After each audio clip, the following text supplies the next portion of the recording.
Bonjour à tous, bienvenue dans ce 59e numéro du Conseil scientifique indépendant, conseil scientifique créé en janvier 2021 et qui continue toutes les semaines. Et je pense qu'avec ce qui se passe, on n'a pas fini d'être avec vous régulièrement, nous serons toujours là régulièrement et nous allons, une fois de plus ce soir, vous donner des informations objectives. Vous avez vu tout ce qui vous arrive.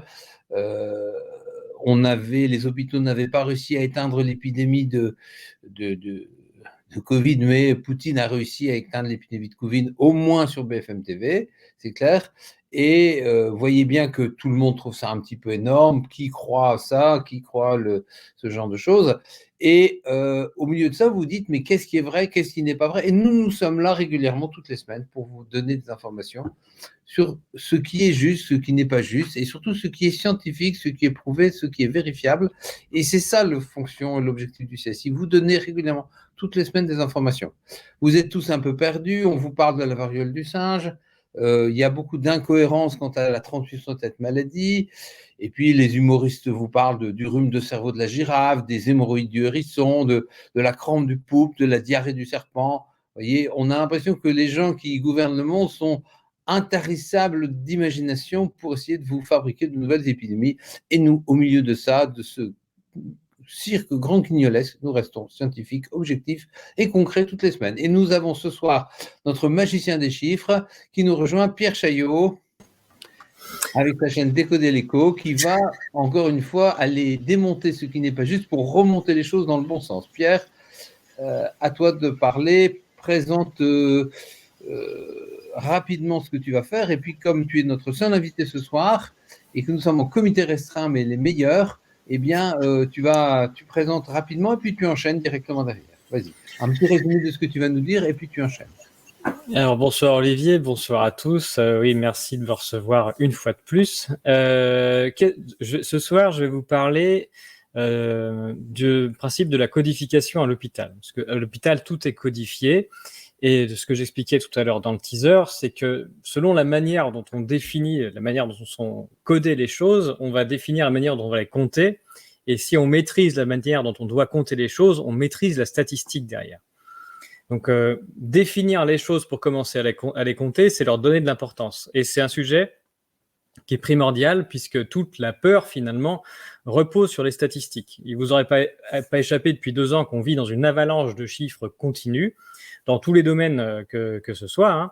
Mais en tout cas, tout ce qui a trait à faire peur, hein, voilà, les malades, les cas positifs ou même des morts bien choisis. Mais quand on est statisticien, on sait que normalement, on a énormément de difficultés pour rassembler des chiffres, pour pouvoir les étudier. Normalement, pour avoir des chiffres, il faut qu'il y ait un certain protocole, il faut qu'ils aient certaines propriétés pour pouvoir être bien additionnables, que ce soit les mêmes dans le temps, etc. Et là, depuis le début de cette histoire, et donc c'est extrêmement difficile, mais sur tous les sujets, même la population française, on ne sait pas combien de personnes, on est obligé de faire des sondages en permanence avec des interpolations, tout ça. Il n'y a rien de simple. Et là, tout d'un coup, tout se passe comme dans le meilleur des mondes depuis 2 ans, où on aurait tous les pays du monde qui seraient capables d'envoyer correctement, voilà, à des usines centrales, des nombres de malades exactement, des nombres de morts, tout ça bien étiqueté comme il faut. Bon, ça, c'est pas crédible d'un point de vue statistique, on va dire. En tout cas, ça ne correspond pas à ce qu'on a l'habitude de voir. C'est vraiment exceptionnel. Donc ici, ce qu'on va voir, c'est la manière dont on sort organiser les données sur un certain pan qui est celui de l'hôpital. On a déjà parlé des tests une première fois et de l'ensemble des biais qu'il y avait dans ces choses-là. On pourrait peut-être en reparler une autre fois d'ailleurs. Et là, on va se concentrer sur l'hôpital pour montrer comment on a réussi d'ailleurs à faire que l'hôpital, comment est-ce qu'on a réussi à dévoyer totalement l'hôpital grâce aux statistiques et grâce à la codification. Voilà. Et on rentre là dans des éléments de corruption systémique, effectivement. Si vous dites à quelqu'un tu gagnes plus si tu nous dis que c'est un Covid, effectivement, ça va avoir une certaine tendance à favoriser, surtout quand un directeur d'hôpital ou un chef de service a envie de faire tourner son service, donc il va dire ce qu'on lui demande de dire pour avoir un peu plus d'argent pour faire tourner son service. Voilà, Pierre, vas-y, à toi, commence-nous ta présentation. Et on se retrouve à la fin quand c'est terminé. Alors, en effet, j'ai appelé ça, donc là, on va parler de la codification des actes hospitaliers, j'ai appelé ça le dévoiement de la santé, et on va bien parler de corruption de l'hôpital grâce aux chiffres. C'est de ça dont on va parler. Est-ce que je vais réussir à vous partager? Oui. Donc, on va Ça va se passer en 5 actes. D'abord, on va parler de la prise de contrôle de l'hôpital grâce aux chiffres. Et le point final de la prise de contrôle de l'hôpital, on va voir, c'est la tarification à l'acte, qui a terminé cette prise de contrôle. Et tout découle de ça. Et c'est grâce à cette tarification à l'acte qu'en effet, il a été plus intéressant de déclarer la Covid que d'autres choses. Donc cette prise de contrôle, on va en parler rapidement. On va faire un focus sur le principe de l'informatisation, puisque dans tout système, quand on veut mettre en place, quand on veut prendre le contrôle de quelque chose, ça se fait beaucoup d'ailleurs dans le public, on commence par informatiser pour forcer les gens à rentrer dans les bonnes cases et donc à les discipliner comme il faut. L'informatisation, c'est une étape clé dans tous les systèmes pour réussir à prendre le contrôle. Et ensuite, une fois que c'est informatisé, on peut en faire un dévoiement total. Et ça, c'est grâce à l'argent et c'est grâce à la T2A.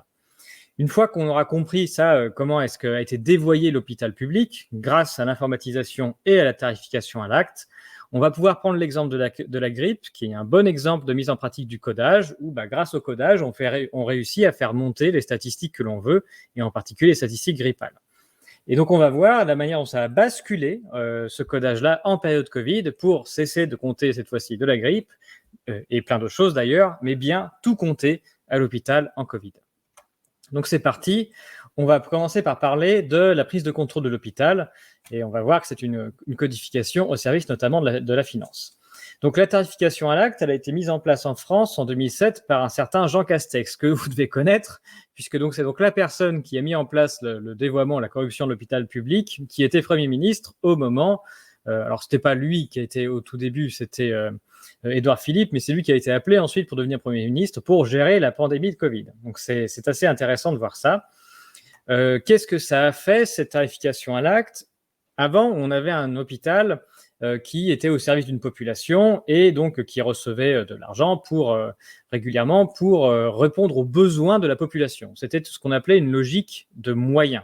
C'est-à-dire, en fonction des besoins de la population qui est autour de l'hôpital, on lui accorde un certain nombre de moyens de façon à ce qu'il s'occupe de l'ensemble de sa population et des patients. Et on est passé de cette logique de moyens à une logique de résultats. Donc le mot principal qui est devenu avec la tarification à l'acte, c'est la rentabilité. On s'est mis à parler de coûts, de facturation, de tarification, de performance de l'activité. Et donc, on est passé d'une logique de moyens à une logique de résultats. Et résultat, c'est bien entendre dans le champ lexical de la finance et pas du tout de la médecine. Donc, comment ça s'est passé? On va faire un petit tour rapide historique. Avant 1984, dès 1984, ce qui a été décidé, c'est que les hôpitaux reçoivent mensuellement une DGF, c'est-à-dire une dotation globale de fonctionnement. La dotation globale de fonctionnement, c'est un montant qui sert normalement à couvrir les besoins de l'hôpital et elle est reportée d'une année sur l'autre, avec l'évolution des prix. Donc voilà, la dotation globale de fonctionnement, c'est encore ce qui permet aux collectivités territoriales notamment et plein d'établissements publics de vivre. La plupart des services publics reçoivent une dotation globale de fonctionnement où ils ont des missions, on leur donne des sous pour qu'ils réalisent ces missions et puis ensuite ils se débrouillent pour les dépenser de la meilleure manière qui soit. Et donc ce dévoiement de la santé, il a commencé la première fois, je l'ai expliqué, je l'ai dit, on ira en détail, par la prise de contrôle par l'informatique et notamment en 1991 par le PMSI, qui est le programme de médicalisation des systèmes d'information. À partir de cette date, chaque séjour de chaque patient doit être enregistré dans ce qu'on appelle un groupe homogène de malades. Les groupes homogènes de malades, ils sont identifiés par un code alphanumérique et c'est censé correspondre à une seule maladie. Et donc, à l'origine, en 1991, on a présenté ce PMSI comme étant un progrès uniquement censé servir à mesurer l'activité de l'hôpital et à bien évaluer l'adéquation entre les besoins de l'hôpital et ce qu'il recevait. Dans la réalité, j'en ai parlé tout à l'heure, à chaque fois qu'on commence à fliquer une activité grâce à l'informatique qui a tout rentré dans des cases pour tout compter, ça permet d'en prendre le contrôle. Et la prise de contrôle de l'hôpital, une fois la PMSI terminée, a été prise en 2007 avec la tarification à l'acte. Et donc, en 2007, on a abandonné la dotation globale de fonctionnement pour aller vers la tarification à l'acte. Et donc, on s'est servi de tout ce qui était enregistré grâce à la PMSI, c'est-à-dire tout le malade qui devait être dans chaque GHM, pour dire que chaque GHM aurait un pendant tarifaire qui s'appelle le groupe homogène de séjour, le GHS, et que donc ça, ce serait un coût défini par l'assurance maladie, et que c'est sur cette base-là que les hôpitaux recevraient des sous. Et donc ça, c'est une vraie prise de contrôle, puisque on incite les hôpitaux, en tout cas, il y a des activités qui sont bien plus rémunératrices que d'autres au sein des hôpitaux. Il y a des GHM qui ont des GHS bien plus rémunérateurs. Et il y a même des bonifications à certaines activités en plus des GHM, notamment par exemple les réanimations ou bien la HAD, l'hospitalisation à domicile, l'ambulatoire, pardon, aussi. Et donc, on peut, c'est ce qu'on va détailler, à partir de ces GHS, on met des prix qui sont plus ou moins intéressants de façon à influencer l'hôpital. C'est là qu'est la prise de contrôle. Et donc voilà, ce contrôle, c'est comme ça qu'on obtient un contrôle total. Tout d'abord en informatisant le système, en forçant tout le monde à rentrer dans les bonnes cases de façon à les fliquer. On dit que c'est pour les aider au début ou juste pour les évaluer, tout ça. Mais ensuite, on se sert de ces cases-là pour mettre un prix en face et ensuite mettre un contrôle total sur ce qui est fait. On va revenir maintenant, je vais détailler un tout petit peu l'informatisation. L'informatisation, ça sert à uniformiser de façon à contrôler le processus de soins. Le principe de l'informatisation, de base, vous le voyez dans tout système, ceux qui ont l'habitude ou ceux qui sont en train de le mettre en place dans l'organisation, quand on utilise un outil informatique, on est obligé d'entrer dans des cases. L'informatique, ça n'aime pas qu'on fasse une prose assez large pour écrire ce qu'on veut et qu'on décrive tout. Il faut des cases. Donc, on définit des cases et ces cases-là sont limitées. Il faut rentrer dedans. Donc, l'objectif, il est assez fort parce que finalement, on a des malades qui sont absolument tous différents. Il n'y a pas deux humains qui sont pareils. Il y a globalement, de toute façon, donc pas deux humains pareils et pas deux humains qui ont exactement la même chose. Tout le monde est différent et tout le monde a des syndromes différents quand il arrive, des pathologies, des accidents différents quand il arrive à l'hôpital. Et il faut tout résumer pour mettre tout ça dans les mêmes cases, qui sont ces cases-là qui sont les mêmes pour tout le monde. Il faut en rentrer un certain nombre, de façon à déterminer le GHM. Le GHM qui va résumer toute l'information.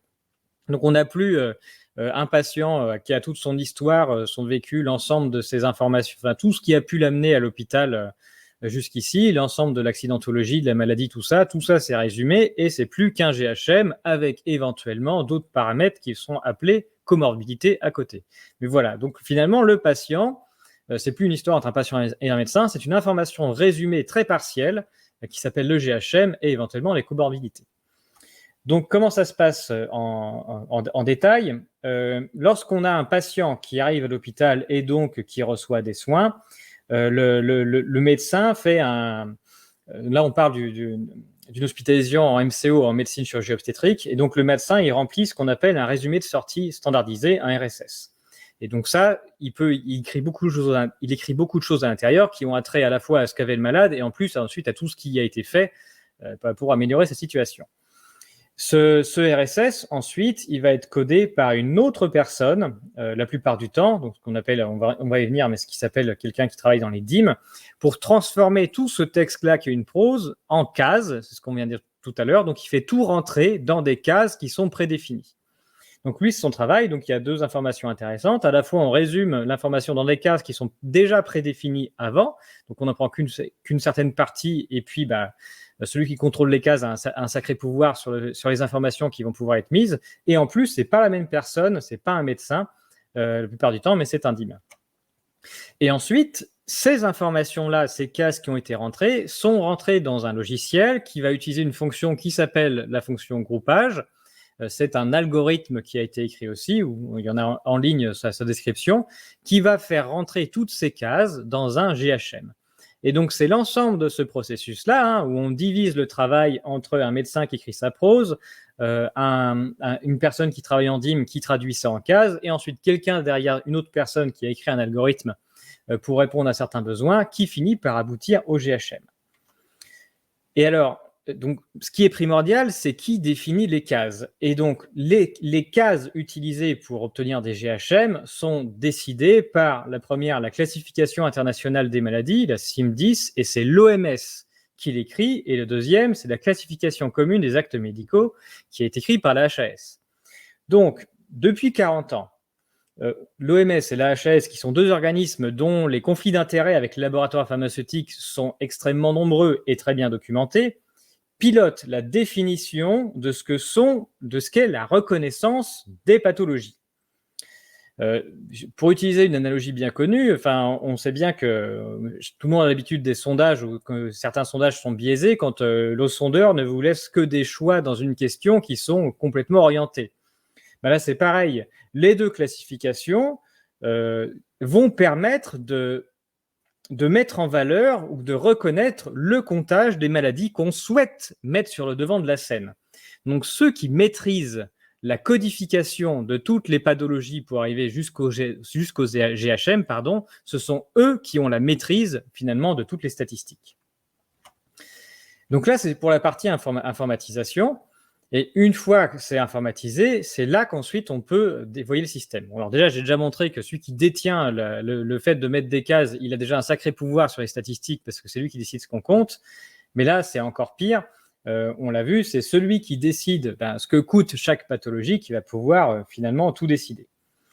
Et donc, pour avoir des informations là-dessus, il y a un article qui est extrêmement bien documenté, qui a été écrit par Pierre-André Juven et qui s'appelle « Produire de l'information hospitalière » et qui est en ligne. Et lui, Pierre-André Juven, il a fait une étude, on va dire, sur le terrain, avec des DIM, avec des médecins, pour comprendre ce qui avait changé à partir du moment où on avait mis en place la tarification à l'acte sur la base de toutes ces données informatisées. Et donc, lui, il documente de manière extrêmement précise à la fois la prise de pouvoir et le dévoiement du système grâce à la mise en place de la tarification à l'acte. Et donc, on peut lire dès la première page de résumé que vous avez en ligne, nous observons ici comment des techniciennes de l'information médicale, les DIM, transforment les dossiers patients en dossiers médico-économiques et comment cette action technique de traduction et d'accumulation participe d'un mode de gouvernement de l'hôpital. Donc cet article-là, il va bien montrer que derrière ce qui peut s'apparenter à une simple remontée d'informations, on se dit, non, on remonte de l'information de manière médicale. En fait, on fait bien plus que ça. Cette tarification-là qui passe par l'informatisation, c'est un mode de gouvernance de l'hôpital. On est bien en train de gouverner l'hôpital grâce à la tarification à l'acte et on fait bien plus que du simple remboursement ou de la remontée d'informations. Et cette gouvernance, elle a été mise en place notamment grâce à ce qu'on a dit tout à l'heure, parce qu'on a confié la remontée d'informations, du codage, non pas aux médecins, mais bien à des gestionnaires qui, eux, ont une logique plutôt comptable. On peut y lire d'ailleurs, ce codage est effectué dans une partie de l'hôpital que les patients connaissent peu, les services de l'information médicale ou département d'information médicale. Et donc, on a un transfert, c'est ce qu'on a dit tout à l'heure, on a un transfert de compétences où on a le médecin qui décrit une pathologie initialement et ensuite qui transfère on a un transfert de compétences sur la personne qui fait le codage. Et donc, on fait glisser la description de la pathologie depuis un langage médical vers un langage de gestion. Et donc, ça, c'est très important dans le fait aussi de prendre le contrôle de l'hôpital, du fait que ce ne soit pas le médecin qui décide lui-même, en tout cas pas dans la plupart du temps, parce qu'il va pouvoir entrer comme information, mais que c'est bien un gestionnaire qui fasse le travail. On peut lire un peu plus loin, et en produisant un système d'information, des nomenclatures et des critères de description de ce qui se passe, va progressivement émerger une nouvelle façon de parler du soin. Et donc, c'est bien ça, on a des gestionnaires et des médecins qui parlent deux langages différents et les gestionnaires sont censés traduire les lettres de sortie des médecins en code de gestion. La matière première des techniciennes est constituée des comptes rendus opératoires, des lettres de sortie, on en a parlé tout à l'heure, c'est-à-dire des documents remplis par l'administration et les médecins lorsque le patient quitte l'hôpital. De ce que les techniciennes appellent les mots. Ce sont ces mots médicaux qu'elles doivent traduire dans le PMSI. Mais donc, les mots, les lettres de sortie sont des éléments qui ont pour but de mieux soigner les patients, alors que derrière les codes de gestion qui intéressent les gestionnaires permettent à l'hôpital de gagner de l'argent. Donc, ce n'est pas la même personne qui s'occupe des deux et l'objectif entre les deux est extrêmement différent. Donc, c'est ce qu'on peut lire ici. La fonction première de ces lettres, compte rendu, est un enregistrement des symptômes, des actes. Les destinataires sont le médecin traitant et le médecin qui pourrait un jour avoir à intervenir de nouveau sur ce patient et pour qui la connaissance des antécédents serait nécessaire. Ces renseignements sont ensuite déposés dans un système d'information auquel ont accès les techniciennes. Il leur faut donc aller chercher l'information dans le dossier informatisé. Une des grandes préoccupations des techniciennes et des médecins DIM est donc d'inciter les médecins à remplir au mieux le dossier informatisé, mais même cette qualification du renseignement demande à être précisée. Lorsque nous disons que l'action de remplir au mieux, le dossier informatisé doit être précisé. C'est en raison de ce que les uns et les autres considèrent comme l'information, sinon nécessaire, du moins importante. Nous aurons l'occasion d'y revenir, mais l'information qui intéresse les techniciennes et les DIM n'est pas forcément la même que les médecins. Et donc, le fait d'avoir imposé la tarification à l'acte, ça implique que le plus important pour le devenir de l'hôpital, ça n'est pas la description médicale du patient, mais ce sont les codes qui vont permettre à l'hôpital de gagner de l'argent. Et donc ça, c'est extrêmement fort dans la gouvernance, c'est qu'on fait passer la gouvernance du fait que avant les médecins soignaient des gens en fonction des moyens, au fait que là, les gestionnaires ont un pouvoir qui est de remplir au mieux, c'est écrit, remplir au mieux de façon à maximiser l'argent que va gagner l'hôpital. Et ça se fait non pas en discussion avec les médecins qui pourraient dire oui, mais moi je veux des codes spécifiques et qui pousseraient, on va dire, les DIM à faire des demandes, mais ça se fait bien dans le sens où ce sont les DIM qui incitent les médecins à remplir au mieux, c'est-à-dire à leur faciliter la vie et à abandonner le langage médical qui a trait aux patients pour passer eux aussi à un langage de gestion. Les techniciennes de l'information médicale et les médecins DIM œuvrent constamment à influer sur l'écriture des médecins. Le personnel administratif souhaiterait que les médecins inscrivent dans leur lettre de sortie de façon très visible au début du courrier le diagnostic principal et les diagnostics associés. Diagnostic principal, diagnostic associé, c'est quelque chose qui a été donc introduit par la tarification à l'acte et que maintenant tout le monde veut obligatoire et donc c'est en train de devenir naturel.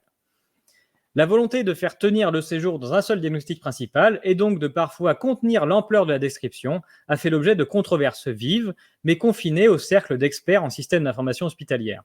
Alors que certains directeurs d'hôpitaux ou médecins ont pu proposer de complexifier le travail de catégorisation, notamment Fessler et Frustiger en 2003, de façon à être plus en adéquation avec la complexité médicale des cas, la mission PMSI ayant élaboré ce système dans les années 1980 et 1990 a finalement opté pour le maintien d'un seul diagnostic principal, et ceci en raison d'une volonté de standardisation inhérente à l'outil.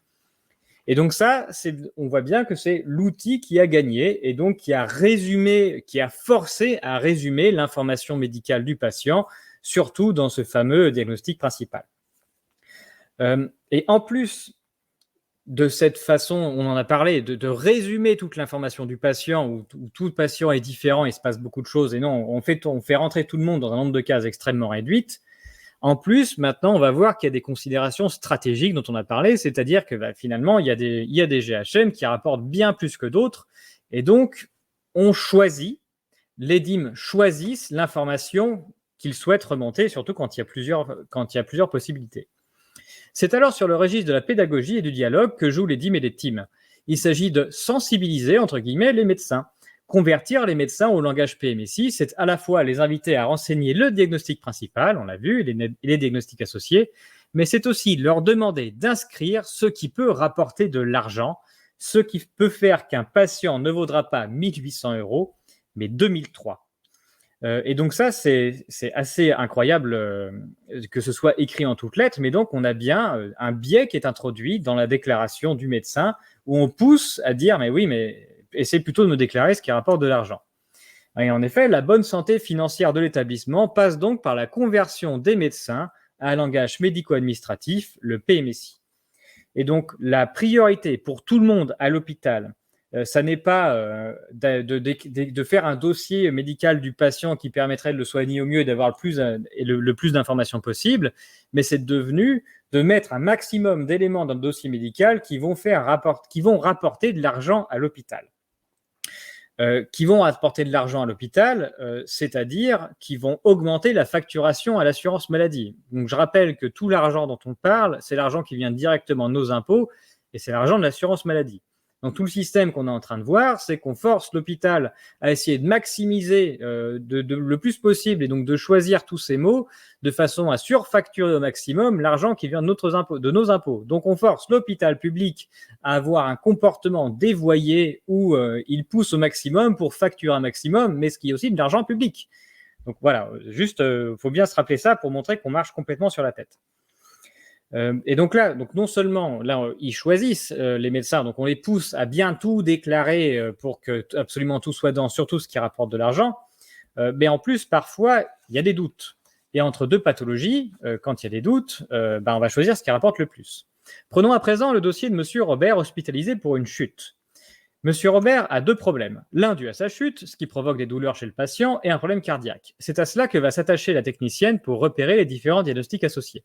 Je précise que c'est un cas réel qui vient de l'article. En haut de l'écran s'affiche l'état actuel de la valorisation du séjour. Considérant un DP, donc un diagnostic principal en bradycardie, le prix est de 4 523,75 €. Juste en dessous s'affichent en gras les autres diagnostics principaux possibles. Cette alternative est permise parce que le patient est à la fois entré pour un problème d'arythmie cardiaque, la bradycardie, et pour des douleurs liées à la chute. Je peux jouer sur les deux tableaux, nous dit la technicienne. L'expression est plus que parlante. En effet, le tableau proposé par son logiciel valorise le séjour à hauteur de 4 523,75 €, mais celui proposé par le médecin DIM propose, lui, d'autres choix. Le choix peut se porter sur le S0660 hémorragie sous-arachnoïdienne traumatique et le S2200 fracture fermée d'une vertèbre dorsale. La technicienne retourne alors au dossier médical et parce que le patient a subi la pose d'un corset, elle décide de choisir le deuxième, facturé celui-là à 5 281,99 €. Et donc voilà, quand il y a le moindre doute entre, ou plutôt quand il y a une possibilité de déclarer telle ou telle pathologie, on choisit toujours celle qui rapporte le plus. Donc cela signifie quoi? Ça signifie que les pathologies qui rapportent le plus sont toujours celles qui sont le plus déclarées. Et donc, quand on commence à faire des statistiques hospitalières sur les pathologies à l'hôpital, apparaissent en premier tout ce qui rapporte le plus. Ça n'a rien à voir avec le fait que ce soit la pathologie la plus courante ou celle qui cause le plus d'arrivées à l'hôpital. C'est juste celle qui rapporte le plus parmi toutes celles qu'on peut déclarer. Et le gouvernement français a très vite compris l'intérêt de cette codification et des nouveaux tarifs pour influencer l'hôpital, pour le forcer à aller dans une certaine direction, et ça sans avoir à engager de débat scientifique. Donc, ce que fait le gouvernement, c'est très simple, c'est qu'il joue sur les différentes tarifications pour inciter les hôpitaux à choisir certains traitements ou à déclarer certaines choses. Et donc, c'est de cette manière que les gouvernements ont favorisé, par exemple, la médecine ambulatoire plutôt que l'hospitalisation. Et donc, on peut lire la déclaration dans l'article d'un des membres du cabinet du ministre de la Santé, Jean-François Météi, au début des années 2000, et un des auteurs de la réforme de la tarification à l'acte, qui dit « La fixation des tarifs devait, à mon sens, d'abord, et c'était mon souhait, d'abord obéir à une volonté d'inciter ou de désinciter une activité donnée, y compris même au plan national, même si ce n'était pas mon objectif initial. » Donc là où ça a effectivement été fait sur les soins palliatifs, il faudra s'en rappeler, sur la chirurgie ambulatoire, était de dire de façon ultra simpliste, on connaît le coût de revient en chirurgie ambulatoire ou en soins palliatifs, eh bien on paye 10, 15, 20% de plus que le coût de revient pour inciter, et sur la chirurgie classique, on paye 20% en dessous du coût de revient. Au bout d'un certain temps, les managers pas complètement stupides devraient théoriquement arriver à réorienter leur activité. Donc c'est ça que j'appelais tout à l'heure un outil de régulation médicale et non pas un outil de régulation économique. Et donc, toutes les statistiques de santé publique sont biaisées par le jeu du codage et voilà, il n'y a pas de complot derrière, c'est assumé. Les gouvernements qui ont mis en place la tarification à l'acte, c'est pété pour réguler l'hôpital et réguler la médecine, c'est-à-dire les décisions médicales, et non pas du tout faire des économies à l'hôpital ou mieux gérer économiquement l'hôpital. Donc c'est ça qui se cache derrière. Oui, il y a même, si ça vous intéresse, un article qui a été écrit par Nicole Delépine et qui est sur François, et donc qui explique dans son article elle prend l'exemple d'un patient qui arrive pour une chimiothérapie de base à l'hôpital, qui rapporte 5 000 € à l'hôpital, et sur lequel on fait une batterie de tests, et sur lequel, si jamais on réussit à trouver un staphylocoque doré, plutôt que l'hôpital facture à l'assurance maladie seulement 5 000 €, eh bien, il peut facturer 12 000 € parce que ça va être considéré comme une maladie infectieuse. Et donc, il y a un intérêt certain, permanent pour l'hôpital à faire des tests sur les gens pour trouver les infections parce que ça rapporte bien plus que la pathologie. Et donc, on parle depuis des années d'explosion des maladies nosocomiales à l'hôpital. Alors oui, il y a une explosion des statistiques des maladies nosocomiales, c'est-à-dire des infections à l'hôpital, mais aussi parce qu'on les cherche et parce que ça rapporte beaucoup d'argent. Donc, il ne faut pas conclure que l'hôpital devient sale ou que ça devient un problème de santé publique maintenant quand les statistiques viennent juste du fait que ça rapporte. Ça n'a rien à voir. Donc voilà, ça, j'espère qu'on a tous bien compris le dévoiement du système complet. Depuis l'informatisation, on fait rentrer tout le monde dans les cases jusqu'au moment où on décide de mettre des tarifs sur les cases de façon à inciter à faire ce qu'on veut. Donc l'hôpital a été complètement dévoyé et il est piloté par l'argent. Et même, du coup, tout le soin est piloté par l'argent finalement. Donc on va prendre un exemple très précis donc, qui est documenté, sur lequel on a pas mal de billes, c'est la grippe. Donc la grippe, j'ai appelé ça compter pour vendre parce que c'est bien ce dont on parle. Je vous avais déjà montré, alors je ne sais plus si j'avais montré aussi ici, mais on peut utiliser les données de température extérieure de Météo France pour regarder s'il y a une relation entre la température qu'il fait en France, en température extérieure, et le nombre de décès. La courbe bleue que vous voyez, c'est le nombre de décès en France quotidien, donc j'ai mis de 2017 à début 2020 ici. Et en rouge, c'est la température extérieure, c'est inversé. Plus c'est haut, plus il fait froid. Donc jusqu'à ici, on approche les 0 degrés par ici. Voilà. Et donc ici, c'est le nombre de décès, c'est des plus de 80 ans en France. Et donc ce qu'on observe, c'est qu'il y a une corrélation quasiment parfaite. J'ai utilisé un coefficient qui s'appelle le coefficient de Sperman pour le calculer. Ah, c'est plus de 90 ans. Bon, c'est pas plus de 80 ans, plus de 90 ans.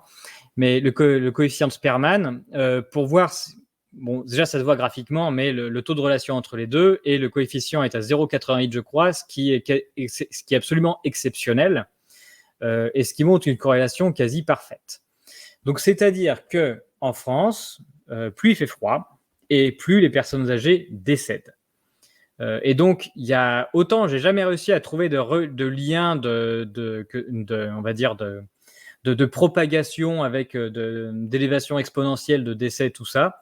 Autant juste avec ces statistiques toutes bêtes de juste la température qui fait au nombre de décès, ça marche du tonnerre. Alors, il faut bien garder ça en tête. Donc, c'est-à-dire que voilà, il y a un lien quasiment parfait entre la température extérieure et le nombre de décès. Et il y a un deuxième élément, documenté cette fois-ci par c'est Santé publique France, il me semble, qui est le nombre de personnes qui sont en maladie respiratoire chronique. Et donc, en 2019, en France, il y a plus de 3 600 000 personnes qui sont prises en charge pour des maladies respiratoires chroniques, dont la moitié de femmes. L'âge médian, c'est entre 52 et 59 ans. Et il y a 22% de personnes qui ont plus de 75 ans. Donc, en France, il y a plus de 3 millions de personnes qui sont en insuffisance respiratoire chronique permanente, donc qui ont des difficultés respiratoires quoi qu'il arrive, tout le temps. Et ce que je vous ai montré, c'est qu'en plus, l'hiver, on constate qu'au fur et à mesure que le froid arrive, de manière parfaitement proportionnée, il y a plus de décès. Donc, il y a des difficultés. Donc, pendant les personnes hivernales, on a des personnes âgées, fragiles, de plus de 90 ans, qui souffrent de problèmes respiratoires qui sont chroniques, et ils sont extrêmement nombreux. Et donc, un certain nombre, quand elles sont malades, elles ont de la fièvre, finissent à l'hôpital. Et la plupart d'entre elles seront codifiées comme 04M25 en GHN, grippe. Et pourtant, je peux vous assurer qu'il est extrêmement rare qu'il y ait des tests qui soient réalisés, les fameux tests grippaux, là où on testerait s'il y a une présence d'un virus, mais il y a une automatisation, on va dire, de la manière de parler de la pathologie qui est on est en hiver et il y a des difficultés respiratoires, qui est d'appeler ça grippe.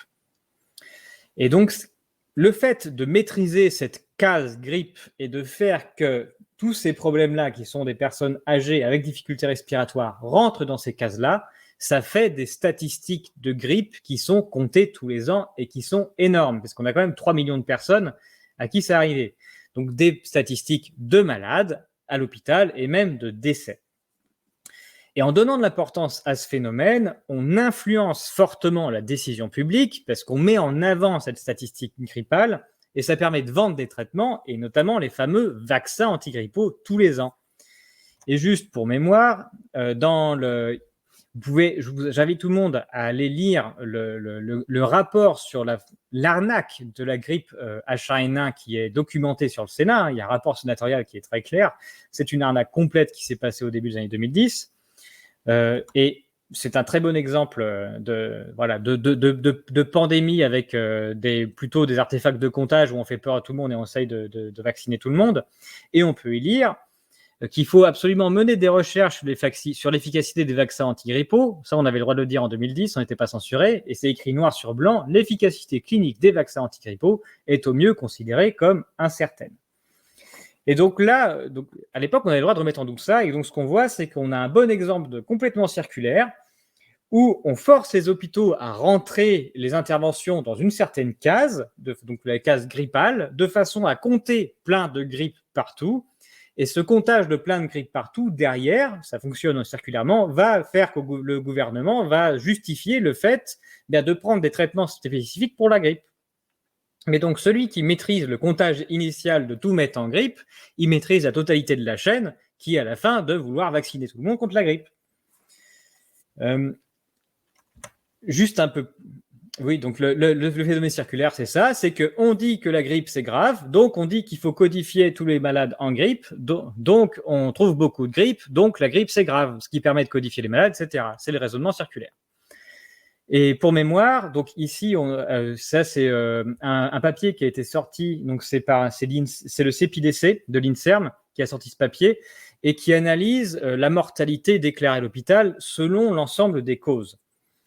Et donc, ce qu'il remarque, c'est que contrairement à ce qui a déjà été dit, montré dans les résultats, c'est que pour la grippe, si on ne prend pas la grippe qui est souvent déclarée dans les causes de mortalité, mais en fait, elle est souvent déclarée pas forcément un diagnostic principal, mais dans l'ensemble des diagnostics. Donc la grippe, c'est un espèce de mot générique qui est mis partout, et donc qui prend beaucoup d'importance, mais d'après leur étude, donc, semble pas être la cause première du fait que les gens décèdent. Et on est en effet en train de parler de gens qui sont âgés et qui ont déjà d'énormes difficultés respiratoires. Et donc, mettre l'accent entièrement sur la grippe, ça permet de faire raisonnement circulaire dont on parlait. Mais on est entre gens finalement qui s'entendent bien, puisque là, de quoi est-ce qu'on est en train de parler? On est en train de parler de Big Pharma, qui finance allègrement l'OMS, qui va décider de l'ensemble de la codification, et notamment du fait de parler de la grippe, ce qui permet d'avoir des jolies statistiques, ce qui permet aux politiques de justifier l'achat de tous les vaccins et médicaments de Big Pharma, d'ailleurs, mais c'est ces mêmes politiques qui sont également allègrement rémunérées par Big Pharma. Donc le lien circulaire qu'on avait au début sur les maladies, il se retrouve également pour ce qui est de l'argent. Mais voilà, tout ça, c'est un petit monde aussi bien circulaire qui s'entend très bien. Donc ça, c'était pour la grippe. Donc voilà, la prise de contrôle, pas l'informatisation, le dévoiement du système, montrer que la grippe, c'est exactement ce qui se passe. Quand tout est compté grippe, on trouve beaucoup de grippe, ce qui justifie le fait qu'on compte peu grippe. Et maintenant, ce qui s'est passé depuis le début de la période Covid, c'est extrêmement intéressant aussi.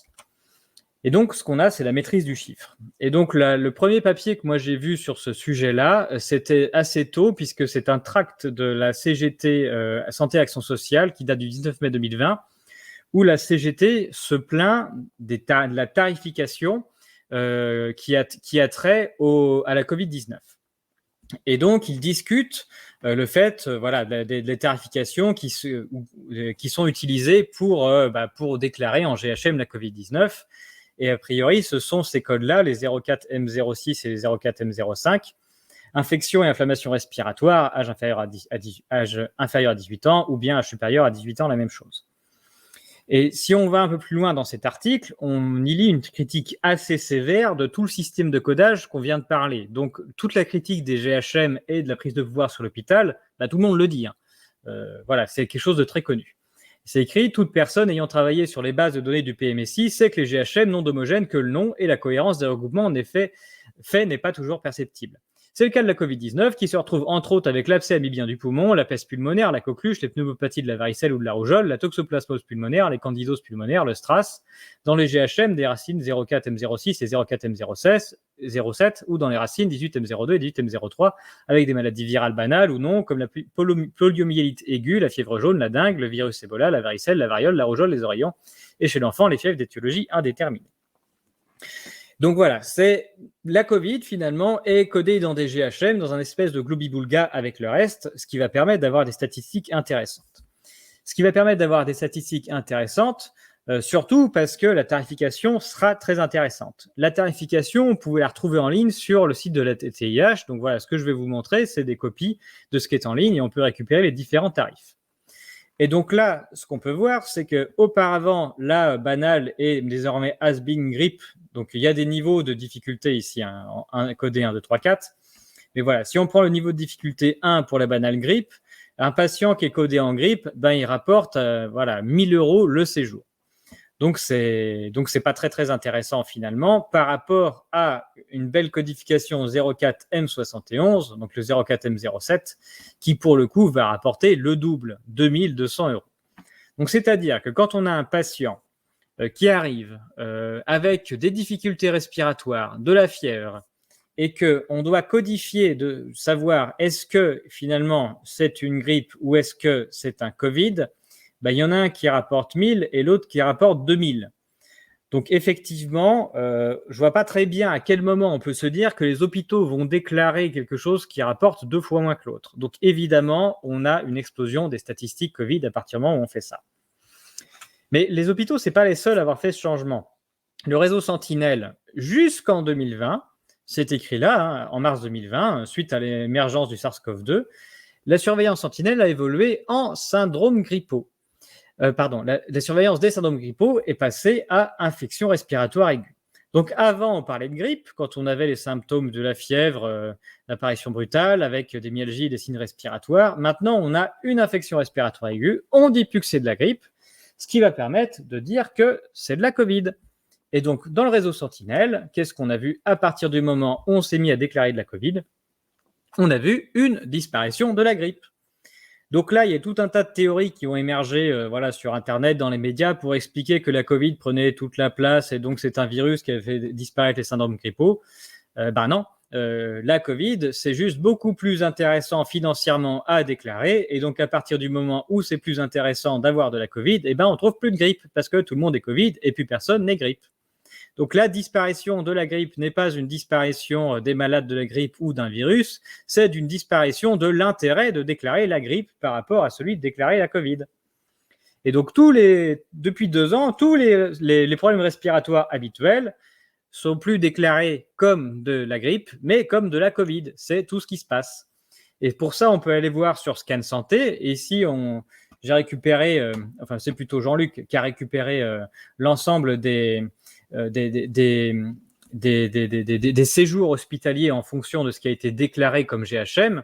Et qu'est-ce qu'on voit? On voit en rouge là, quasiment partout des chiffres négatifs, la disparition de tout ce qu'il y a eu depuis l'arrivée du Covid. Donc en France, il n'y a plus de bronchiolite, de tuberculose, de bronchopneumopathie chronique, il n'y a plus de grippe, il n'y a plus de bronchite, il n'y a plus de pneumonie, il n'y a plus de bronchopneumatie, mais à la place, il y a de la Covid. Mais donc, toutes ces maladies-là, qui sont en fait des cases, tout ça, qui ont attrait à des problèmes respiratoires, elles n'ont pas disparu. Elles ont juste été transférées depuis leur code vers les codes Covid. Donc, c'est ça qui est en train de se passer à l'hôpital. Parce que ça rapporte plus de déclarer de la Covid, parce que le code est plus intéressant. Quand une personne a des difficultés respiratoires, elle est dans cette case-là. Donc, on n'a pas une disparition des maladies, on a une disparition du comptage.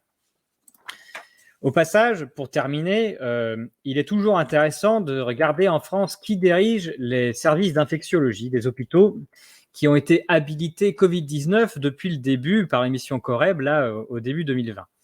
Et donc là, on a leur nom sur Internet. Et donc là, on se rend compte de quelque chose d'intéressant, c'est que beaucoup de ces personnes-là, on a Jean-Paul Stahl, Pierre Tadevin, Xavier Lescure, Vincent Lemoyne et François Raffi, qui sont dans le petit article qui a été écrit notamment par Le Monde. Et ils font partie des 13 médecins qui ont reçu le plus de revenus versés par l'industrie pharmaceutique ces dernières années. Puis on retrouve aussi un dernier bien connu, qui Yazdan Yazdanpana, qui fait partie du conseil scientifique Covid. Donc voilà, c'est quand même assez intéressant que l'hôpital déclare énormément de Covid et que dans les services d'infectiologie en France, on retrouve tous ces noms-là qui sont des gens qui reçoivent énormément d'argent de la part de Big Pharma. Voilà, c'est une corrélation sur laquelle il fallait se souligner. Donc, depuis le début, on a l'hôpital public qui a subi une transformation en profondeur depuis les années 80, sous couvert évidemment de la moderniser et de l'informatiser. Derrière cette informatisation, c'est une prise de pouvoir de la part du politique, mais aussi d'instances extérieures, on l'a vu, comme l'OMS, qui est une instance extérieure qui est détenue par des fonds privés, qui détient l'ensemble des codes. L'OMS et la HAS sont deux entités qui ont des conflits d'intérêts et les politiques aussi évidents avec l'industrie pharmaceutique et donc avec la haute finance qui détient l'industrie pharmaceutique. On a vu qu'au sein des hôpitaux, ceux qui sont en charge des services intéressants sont aussi ceux qui viennent s'exprimer sur les plateaux télé régulièrement, sont aussi ceux qui sont les plus subventionnés par Big Pharma. Et on a vu que la prise de contrôle de l'hôpital par l'informatisation a permis de maîtriser entièrement les statistiques en forçant les hôpitaux à déclarer les interventions dans les bonnes cases. On l'a vu pour la grippe et aussi pour la Covid. Donc ça force les hôpitaux à appliquer des protocoles, les protocoles gouvernementaux et internationaux uniformes, qui sont tous au plus grand profit de quelques-uns, et tout ça à la place de ce qu'ils faisaient avant, c'est-à-dire de soigner des patients qui sont tous différents. Voilà pour moi.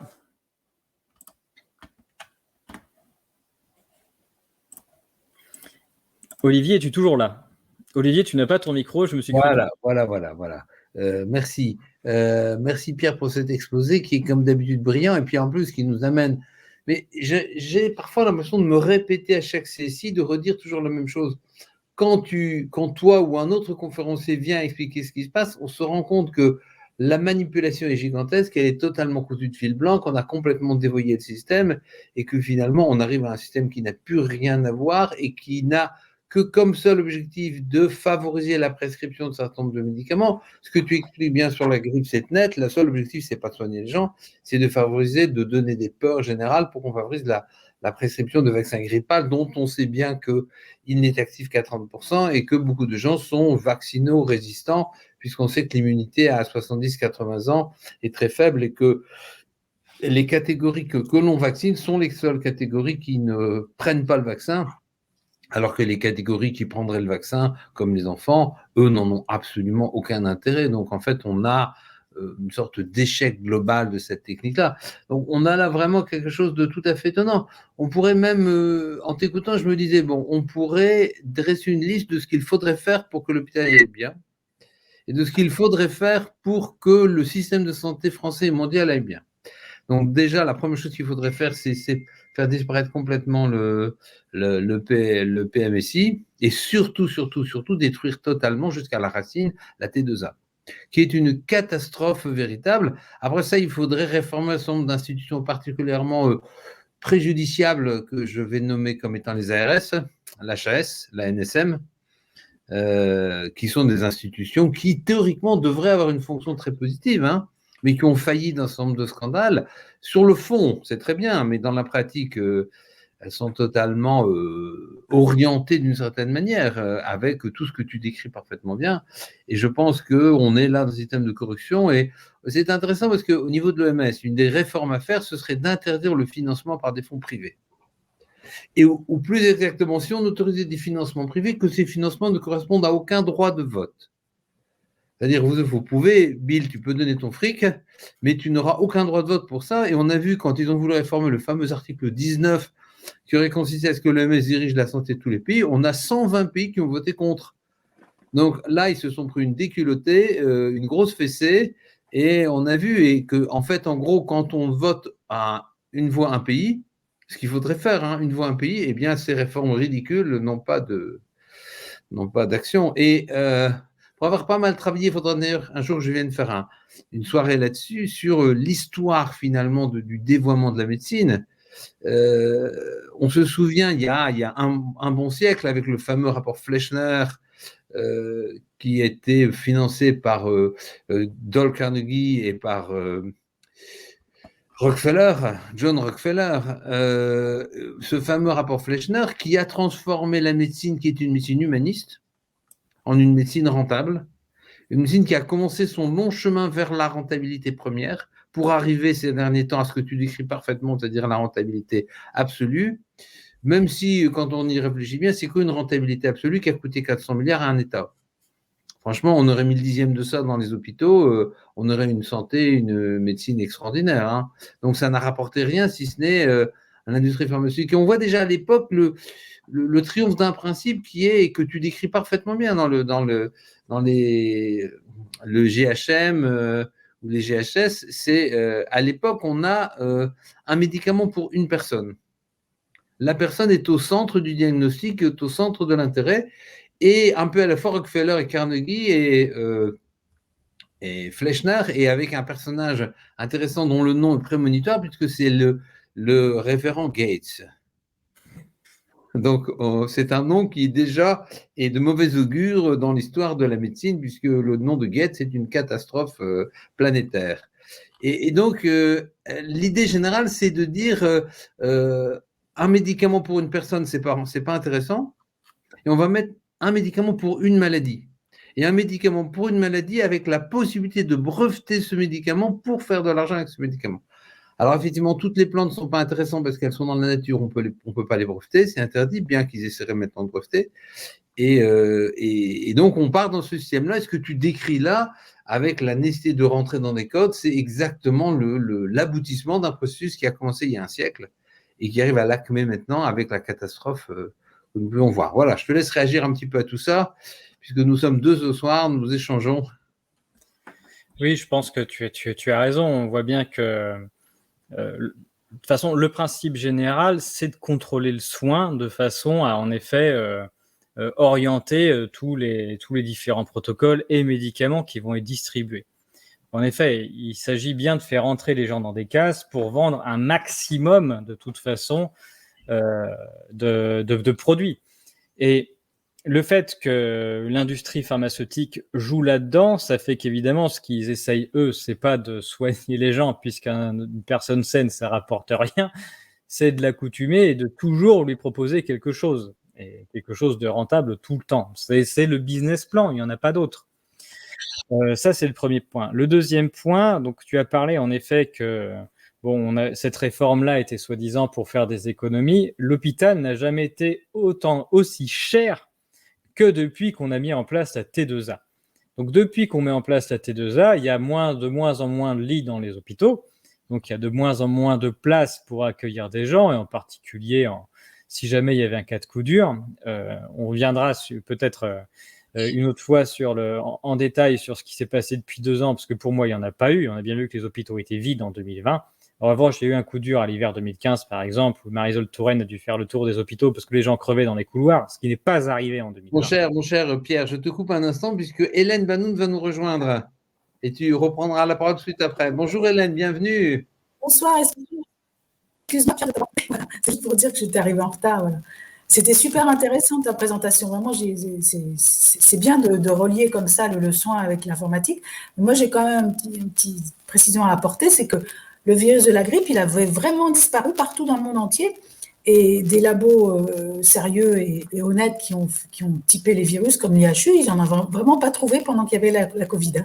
Alors, j'ai bien compris que tout ce qui était infection respiratoire, on avait mis avant la Covid, on mettait ça sur le dos de la grippe. Ça, c'est logique, hein, puisqu'on veut faire augmenter le nombre de grippes. Mais vraiment, ils ont cherché les virus de la grippe et ils les ont pas trouvés, quoi. Il y en avait vraiment pas, quoi. Elle a vraiment disparu. D'ailleurs, c'est ce qui explique pourquoi elle est revenue 2 ans après, un peu transformée, et que le vaccin de cette année, enfin de l'hiver dernier, il a complètement échoué, puisqu'on ne savait pas du tout quel virus allait arriver, puisqu'on ne l'avait pas vu circuler. Enfin, c'est pas si simple quand même. Je comprends tout à fait ce que tu dis, ça a vraiment une grosse influence, mais on ne peut pas dire que le virus de la grippe était là et que ça a été transformé en Covid. Il a vraiment été déplacé par une compétition le SARS-CoV-2, c'est un truc super efficace et il a été fabriqué pour ça. Il a pris le dessus sur les autres virus respiratoires, c'est vraiment ça. Pendant le début de l'épidémie, maintenant c'est fini, hein, cette année, et la grippe est revenue, quoi. Voilà, mais ça ne contredit pas tout ce que tu dis. Enfin, je veux dire, c'est tout à fait, c'est complémentaire, quoi, hein, voilà.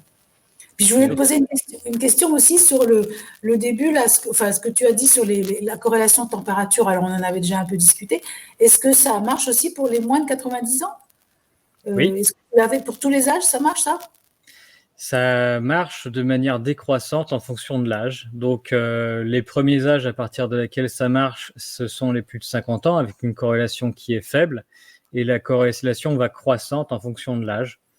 Et c'est impressionnant la manière dont ça fonctionne et le fait qu'il n'y ait pas plus de publications sur le sujet. Bon, voilà, moi j'ai trouvé ça à l'aide de Jacques Collin de Verdière qui m'a envoyé les données, qui m'a dit il y a un truc à faire, et en effet ça marche parfaitement.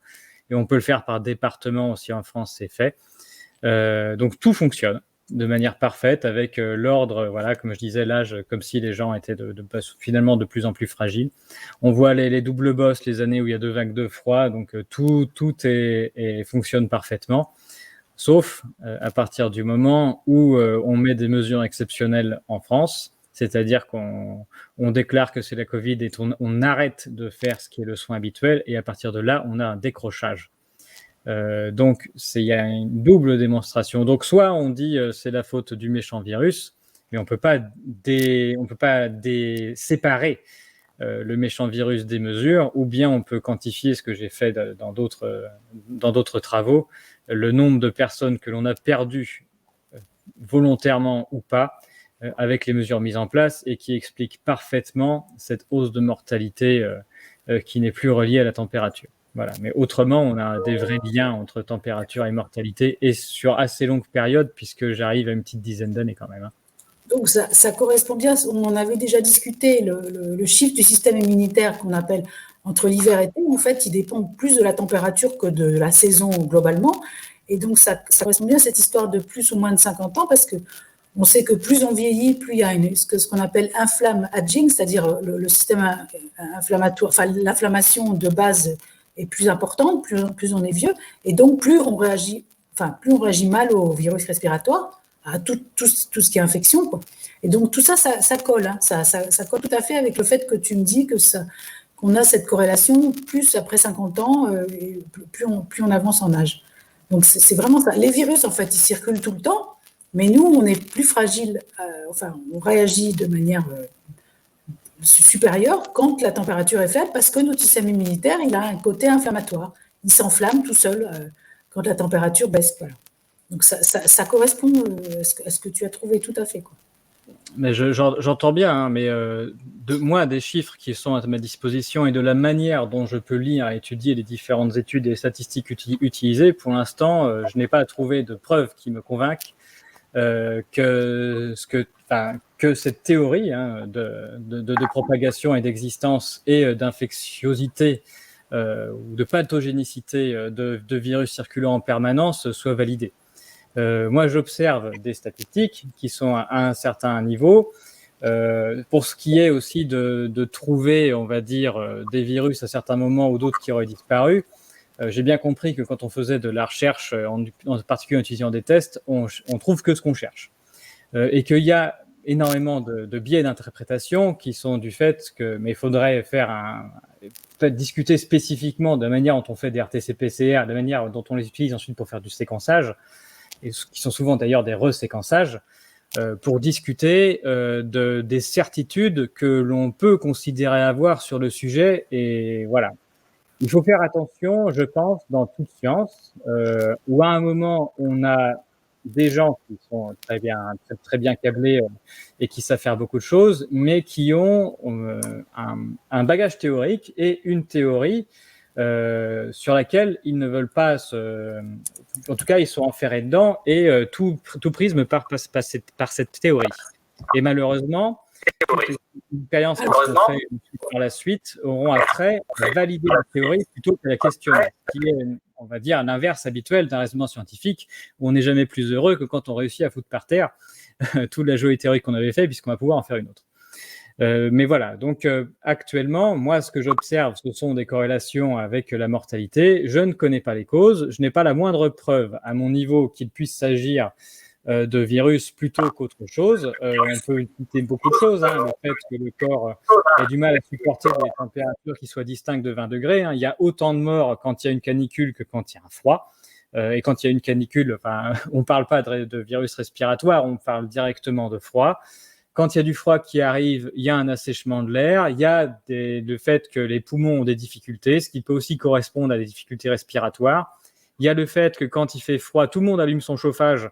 Et évidemment, le chauffage électrique, c'est un courant électrique qui passe, c'est un courant magnétique également.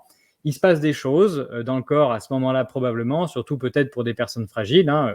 Il y a beaucoup d'électricité dans le corps, hein, entre le cerveau qui s'en sert, le cœur. Il y a beaucoup de choses qui entrent en ligne de compte. Et parmi tous ces changements qui ont lieu de manière simultanée et qui sont liés exactement à la température, il y en a plein qui peuvent entrer en ligne de compte, peut-être tous, peut-être certains particuliers, mais donc on ne les voit pas. Et pour l'instant, voilà, à mon niveau en tout cas, et malgré l'ensemble des... J'entends très bien cette théorie virale et tout ce qu'elle a autour d'elle, mais en tout cas, moi, à mon niveau... je ne vois pas la validation, et puis j'ai envie de dire, il n'y en a même pas besoin. Je ne vois pas pourquoi il y aurait besoin de rajouter, de calquer à tout prix cette théorie de diffusion sur un modèle qui est extrêmement simple. Il y a un inconfort visible et mesurable sur les personnes les plus fragiles qui peut entraîner la maladie et jusqu'à la mort. Et de vouloir à tout prix essayer de calquer un pathogène extérieur, qui est la mode depuis maintenant 2 siècles, je ne vois pas très bien... ce que ça nous apporte. On a des gens, et surtout en termes médicaux, on a des gens qui sont malades, on sait même quand. Donc on sait que quand il va y avoir une vague de froid, il va y avoir des malades, et donc il va falloir être là pour les aider à ce moment-là. Et c'est quand même le plus important, quoi. Oui, alors c'est très intéressant parce que on est vraiment au cœur de controverses scientifiques, mais passionnantes, positives. Là. Il y a effectivement 2 choses qui sont, à mon avis, tout à fait évidentes. La première, c'est la manipulation des résultats par le codage. Et la deuxième, c'est ce point d'interrogation sur qu'est donc devenue la grippe, avec à la fois la compétition des virus qui existe et à la fois le codage, etc. On pourrait peut-être passer plus de temps à faire, mais je ne sais pas si c'est vraiment très intéressant, mais je veux dire que ce que je trouve passionnant, c'est la manière de l'honnêteté de cette controverse scientifique intéressante et féconde, je dirais, entre vous deux. Je trouve ça tout à fait passionnant et très intéressant. Oui, Voilà. alors en plus, moi je fais de la statistique et globalement, si on regarde même sur le monde entier, le nombre de séquences qui ont été faites, ou même sur la grippe depuis longtemps, c'est pas grand-chose non plus. Et donc, à mon sens, je trouve ça, on a du mal à dire que quelque chose a disparu quand on l'a finalement assez peu regardé. Et même un institut très sérieux comme celui de Marseille, qui fait peut-être quelques milliers par rapport au nombre d'humains que nous sommes, c'est quand même assez ridicule. Donc, voilà, on n'est pas en train de faire de la stat, on est en train de regarder, de discuter des méthodes qui ont été faites. Et je pense pas enfin, voilà. En tout cas, moi, je m'interdis d'en tirer une quelconque conclusion. Alors, c'est vrai qu'on avait vu en matière de médecine, oui, il y a un peu d'écho, voilà. En matière de médecine, on avait vu justement, je me souviens quand j'étais jeune médecin ou jeune, même moi-même, on enlevait l'appendice à 90% de la population. Et il y avait énormément d'appendicites. Et voilà. Et d'ailleurs, même certains chirurgiens, un peu humoristiquement, disaient quand tu prends un appendice, quand tu mets une pince dessus pendant 10 minutes, il n'y a plus qu'un appendice qui est normal. Donc, tu veux dire qu'elle est anormale, elle est enlevée. Et d'ailleurs, ça nous renvoie à cette phrase qui m'est venue tout à l'heure quand on avait parlé de tout ça. Il y avait Henri Mondor, le grand chirurgien Henri Mondor, qui disait « Ouvrir un ventre pour rien, c'est un tort. Enlever quelque chose pour ce qu'on a ouvert, c'est un crime. Hospitaliser quelqu'un pour une raison et pas forcément le bien le soigner, c'est un tort, mais magouiller le motif d'hospitalisation pour gagner plus d'argent, c'est un crime. » Donc, on peut reprendre l'adage d'Henri Mondor. Effectivement, à l'époque, je crois que la cotation de l'appendice, c'était K50, ce qui était très élevé à l'époque, et elle n'a pu changer depuis. Le prix de l'appendicite, de l'opération de l'appendicite n'a pas changé. Donc, à une époque, c'était rentable parce qu'on faisait des cliniques avec ça, et maintenant, on enlève à peine 10% des appendicites de la population française, à croire que l'appendicite qui était avant la maladie qui allait tuer est devenue brutalement une maladie sans aucun danger qui fait qu'on peut laisser l'appendice à 90% des gens. Et on voit là, c'est un très très bel exemple historique sur la manière dont la cotation des actes influence les diagnostics. Hélène, tu veux parler? Tu as levé la main. Je vais essayer parce que je suis un peu sabotée là, je sens que ça diminue ma connexion. Vous m'entendez là? Mais on t'entend, mais ne parle pas trop fort, ça va très bien, ne faut pas forcer ta voix, ça passe mieux quand tu Alors, parles doucement. voilà, je reviens sur ce que dit Pierre. Je ne vois pas pourquoi tu te bloques, Pierre, là-dessus. Il y a vraiment des virus qui circulent quand on a le système immunitaire qui s'enflamme, qui s'emballe.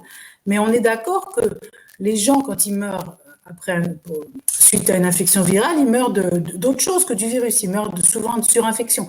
C'est très rare les gens qui sont vraiment complètement immunodéprimés qui n'arrivent pas à éliminer le virus d'eux-mêmes, si tu veux. Donc, c'est vrai que ce n'est pas les virus qui tuent, c'est les surinfections, bon, avec la Covid, on en a assez parlé, c'est les problèmes de coagulation, tout ça, voilà.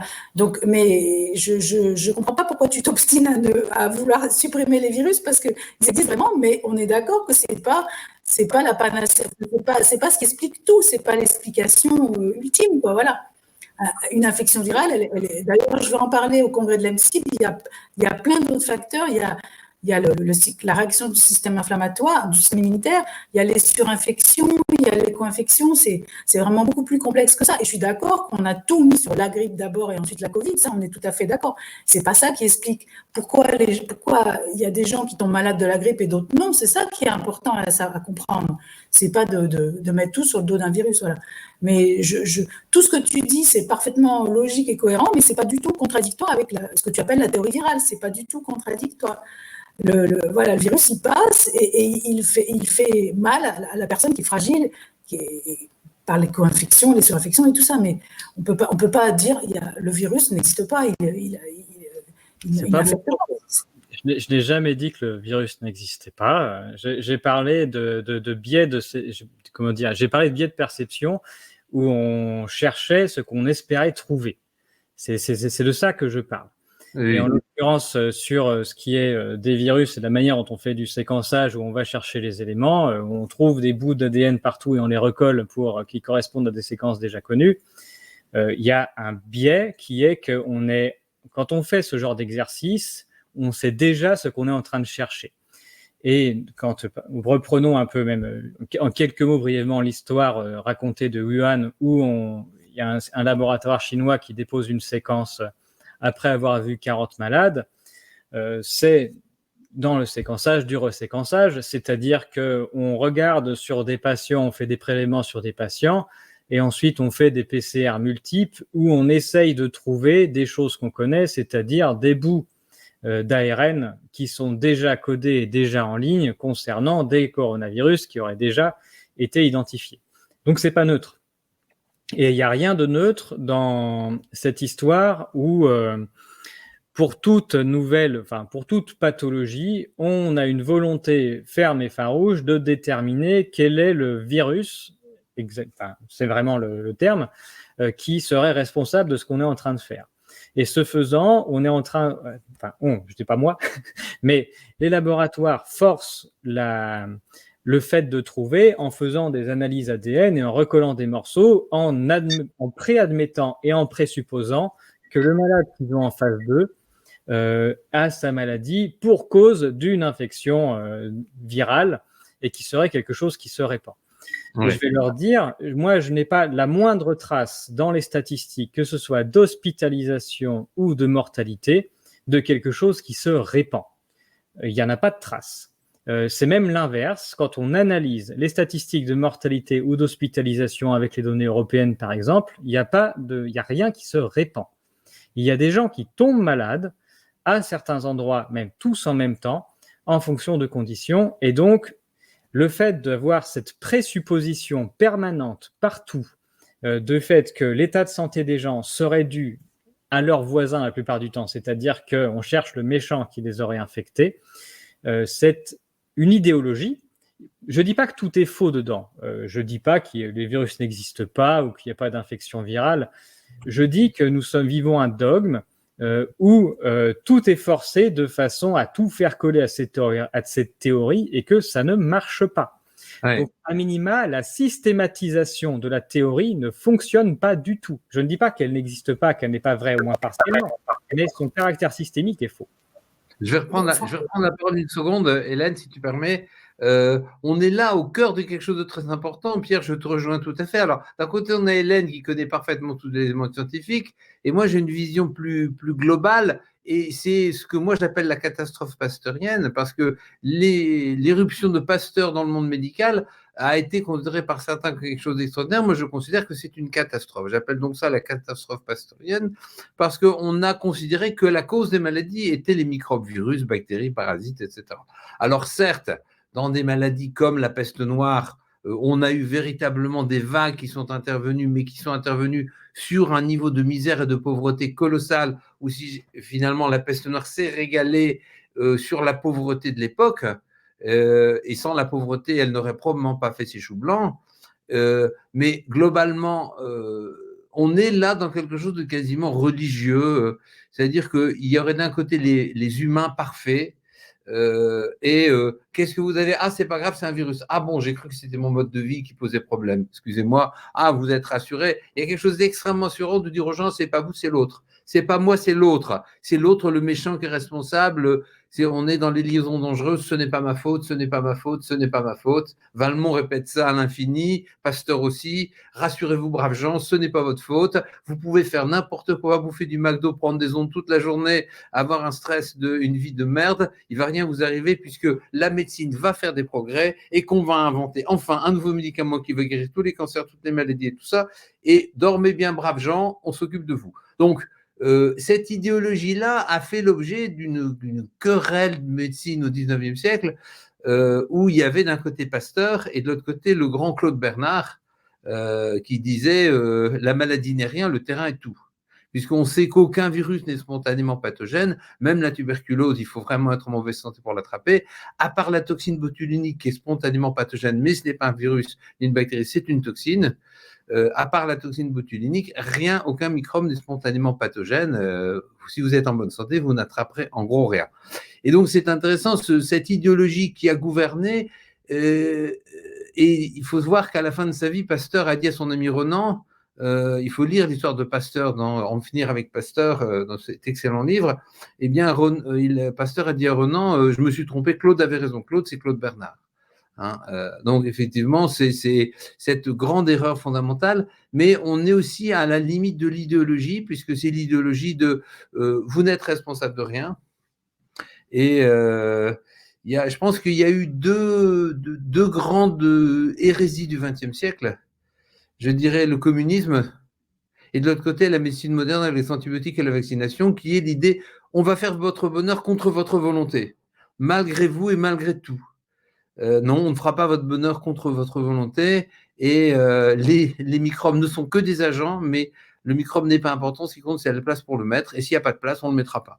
Donc, on va toujours discuter entre les deux, et c'est intéressant puisque le froid qui va favoriser la grippe, le froid va venir mettre en évidence la fragilité et l'anxiété des gens, puisqu'on sait que les gens frileux sont des gens anxieux, et donc le froid va mettre à preuve physique et psychologique, puisqu'on sait que psychologique et physique, c'est pareil, en matière que le soi, en psychanalyse, le soi et le non-soi, on a la même chose en immunologie, le soi et le non-soi. Donc, c'est l'identité. Donc, grande querelle très intéressante, fondamentale, où justement, on a le microbe ou la maladie. Moi, en tant qu'homéopathe, je défends la notion du terrain, qui est fondamentale. On est tout à fait d'accord, mais l'un n'empêche pas l'autre. C'est pourquoi la question, c'est qu'il y a un virus de la Covid qui est super efficace, mais il n'y a que 1% des gens qui tombent malades, ou enfin, je ne sais plus les chiffres. Voilà, c'est ça. On est d'accord que le terrain, c'est le principal, mais il y a quand même un virus. C'est la conjonction des deux, c'est la rencontre des deux qui fait la maladie. C'est pas seulement le terrain ou seulement le virus. On est d'accord. Oui, moi, je n'ai pas de preuve de ce deuxième point, Hélène. Pour l'instant, moi, je ne vois pas de traces. Écoute, s'il vous plaît, laissez-moi un peu parler parce que je sens que je suis sabotée. Là, il y a la connexion est affaiblie. Parce que on parle plutôt doucement, quand tu parles doucement et pas trop fort. Ça passe pas. On m'a diminué, enfin, je suis sabotée sur le débit. Voilà. Donc, ce que je veux dire, c'est que les hôpitaux sérieux on a fait des PCR multiplex, c'est-à-dire, mais ça existait avant la Covid, c'est-à-dire les gens qui rentrent avec une infection respiratoire, on leur fait des tests à l'aveugle, en choisissant des virus qui sont responsables d'infections respiratoires.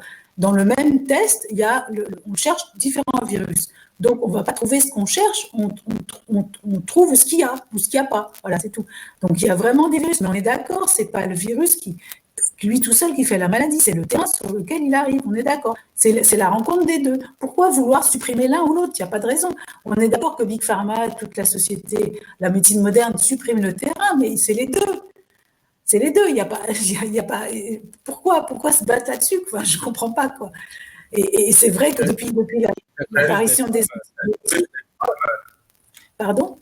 J'attends juste des preuves, les preuves de la transmission, de la pathogénicité des éléments ADN qu'on appelle virus. Vu qu'on n'a pas le droit de faire des tests sur l'homme et que les seules choses qu'on peut faire, c'est globalement tenter des choses sur des bouts de reins de singe, globalement, aujourd'hui, en tout cas, on peut tout à fait mettre en question le fait que nous sommes bien en train de parler d'une cause de maladie et non pas, par exemple, d'une conséquence. Le fait de trouver ces bouts d'ARN sur des gens qui sont malades ne présage absolument pas du tout que ces éléments soient la cause d'une quelconque maladie. Ils peuvent être la trace d'une conséquence d'un corps qui réagit, par exemple. Donc, il y a dans cet ensemble de traces mesurables avec des outils qui sont plus ou moins fiables, hein, même les PCR. Hein, les PCR, pour faire du séquençage, ça fait quand même intervenir un chimiste, un physicien, un mathématicien qui fait de modèles, un informaticien qui implémente le tout dans une machine. Voilà, le physicien qui fait du comptage de la lumière qui sort, le chimiste qui fait des petits mélanges, le médecin qui fait un prélèvement.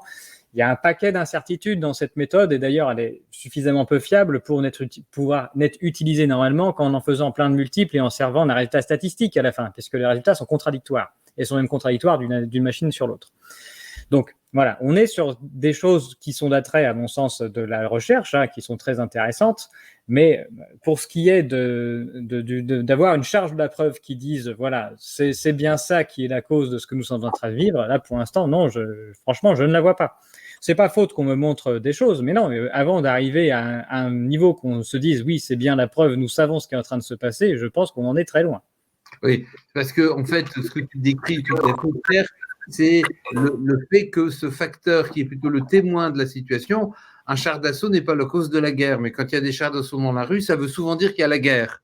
C'est en quelque sorte, mais c'est pas parce que tu vas mettre un char d'assaut sur la place de la Concorde que du jour au lendemain, ça va être la guerre. C'est peut-être juste la manifestation du 14 juillet. Quoi. C'est peut-être juste, voilà. Oui, mais on va en trouver plein, mais le problème, il n'y a pas de PCR où on fait pas comme tu l'as dit, hein, on cherche les grippes, on cherche des virus, mais on cherche certaines choses. Et donc, à partir du moment où on ne cherche qu'une partie des choses, et on va être très content quand on les trouve, et on va conclure, alors voilà, puisque je cherchais un coronavirus et que j'ai décidé par avance que les coronavirus étaient des déclencheurs de maladies respiratoires, quand je vais trouver un bout de chaîne ADN ou un ARN qui correspond, je vais dire, bah ça y est, j'ai trouvé la cause. Mais c'est pas ça. Enfin, c'est pas ça. Peut-être que c'est ça, mais c'est pas une preuve. Et sur ce sujet, on est dans un biais de confirmation, à mon sens. On pourrait aussi dire que finalement, la cause, c'est le déficit en vitamine D. Le fait d'être vieux, globalement aussi, il faut le dire, on voit bien qu'au bout d'un moment, on meurt. Ça a l'air de terroriser beaucoup de gens, et en particulier ceux qui financent l'OMS, qui essayent de piquer toute la planète pour se faire une place au paradis. Mais globalement, la première statistique qui me paraît irréfutable quand on regarde juste l'âge des gens, c'est qu'au bout d'un moment, on meurt. Donc, il y a quelque chose qui se dégrade chez les humains et chez tous les animaux au bout d'un moment, et que c'est quand même le premier facteur de mortalité. Et tout le reste, on doit avoir dans l'ordre tout d'abord la pauvreté. Donc, on voit que d'un pays à l'autre, c'est d'abord l'âge, et puis en deux, c'est le niveau de vie, la pauvreté et le fait d'avoir accès à de l'eau potable, tout ça. C'est quand même les deux choses qui comptent primordialement. Et ensuite, toutes les choses qu'on va additionner derrière, il y a l'obésité, tu en as parlé, les conditions de vie, le fait de vivre dans quelque part qui est salubre, d'avoir de l'espace, tout ça, ça joue. Et là, quand on est en train de parler d'infections respiratoires, j'ai dit, il y a des chroniques, de toute façon, les infections respiratoires chroniques, il y en a on a dit presque 3 millions en France, c'est énormissime, donc c'est ça à la base. Et quand on parle de phénomènes hivernaux ou de ce qu'on appelle des épidémies, c'est-à-dire des phénomènes particuliers, on est en train de jouer sur le quatrième chiffre après la virgule. Enfin, c'est de ça qu'on est en train de parler. Et dans cet effet-là qui pourrait arriver, dont on est en train de chercher la cause, il y a des phénomènes beaucoup plus grands qui sont mis en place, et on l'a montré, à partir du moment où on arrête de soigner les gens, on leur interdit l'accès à l'hôpital et aux médecins, bah oui, on a un peu plus de morts que d'habitude. Et ça, c'est sans commune mesure par rapport à tout le reste.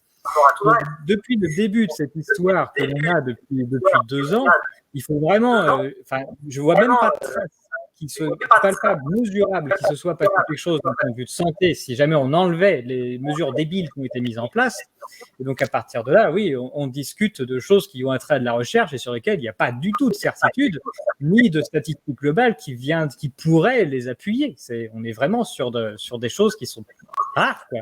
Alors, Pierre, on va laisser Hélène répondre, parce que je crois qu'elle est impatiente de répondre. Vas-y, Hélène. C'est pas la peine, c'est pas trop la peine de continuer là-dessus, parce que je pense qu'il y a un blocage. Il faut que tu discutes avec un infectiologue honnête et pas soumis à Big Pharma. Mais je pense qu'il n'y a aucune contradiction entre les deux positions. Je ne vois pas. Je pense que c'est là, je n'ai pas d'autres arguments à t'avancer. Il n'y a aucune contradiction. Le fait que, si tu veux, maintenant, on sait par la sérologie qu'il y a quasiment toute la planète qui est en contact avec le virus, que même tous les animaux sauvages ont été infectés, on est d'accord qu'il y a officiellement 6 millions de morts dues à la Covid. C'est certainement surévalué, mais c'est ridicule par rapport à toute la quantité de personnes qui ont été affectées. Donc, on est d'accord que ce n'est pas ça la cause, mais ça n'empêche pas que ça circule. Voilà. Oui, tout. Bien sûr. Alors, je vais faire le médiateur au milieu de ça. Effectivement, on a vraiment le lien entre le terrain. Il faudrait couper le micro d'Hélène, peut-être. Xavier, voilà, merci. Alors, on a l'éternel problème entre le terrain et la maladie. On sait très, très bien que la tuberculose a disparu, bien quand on a découvert le vaccin contre la tuberculose, dont l'efficacité est aujourd'hui très fortement remise en question. Mais même quand on a découvert les premiers antitubercules de synthèse, eh bien, la tuberculose avait déjà disparu à 95% de la surface de la planète. Elle a disparu avec quoi? Avec le tout à l'égout, avec les vacances, avec l'amélioration du niveau de vie. Et on voit bien que la tuberculose, qui est intimement liée au déficit immunitaire par la peur de la mort, on voit très bien dans les courbes de livres très intéressants sur la vaccination qu'avait fait, je ne sais plus comment il s'appelle, on voit très bien justement que à l'époque de l'industrialisation, les gens ne savaient plus comment vivre, comment survivre. Ils étaient dans une angoisse perpétuelle de la mort. On avait énormément de tuberculose. Et la tuberculose a baissé, mais on a eu 2 poussées de tuberculose qui ont correspondu à 2 grandes périodes de peur, c'est-à-dire la Première et la Deuxième Guerre mondiale. On a eu 2 grandes périodes de peur énormes qui ont fait remonter la tuberculose. Et on a vu comment le système de peur de mourir, ou plutôt de crainte de ne pas savoir comment survivre, vient affecter les défenses immunitaires et vient faire que le bacille de la tuberculose se régale d'un système immunitaire qui est en déficience. Effectivement, et on a vu justement, c'est très intéressant avec le Covid, à quel point le déficit en vitamine D a été, je veux dire, la cause de 9 décès sur 10, on le sait maintenant. Donc on voit bien les causes, mais effectivement, là, je rejoins tout à fait Pierre qui dit ce qui intéresse les causes, c'est les causes rentables. Donc la vitamine D, c'est pas rentable, donc ça intéresse personne. L'amélioration le taux de zinc, qui est essentiel, c'est pas rentable, donc ça intéresse personne. Mais donner du zinc et de la vitamine D à tout le monde, eh bien vous aurez 90% des décès de Covid qui vont disparaître. Il y aura toujours les gens âgés, il faut bien mourir de quelque chose. C'est clair que donc, effectivement, on est au cœur du principe entre le terrain et la maladie, mais les virus, voilà, c'est pour ça d'ailleurs que les homéopathes ou les médecines naturelles,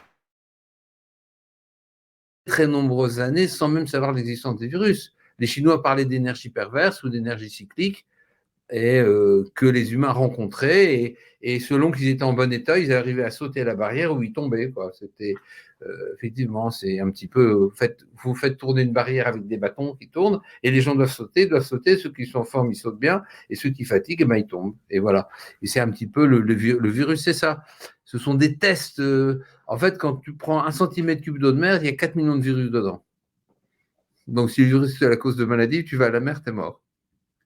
Et heureusement, sinon on irait plus se baigner. Mais on est au cœur d'une problématique intéressante qui n'est pas du tout développée par la médecine parce qu'elle n'est pas rentable.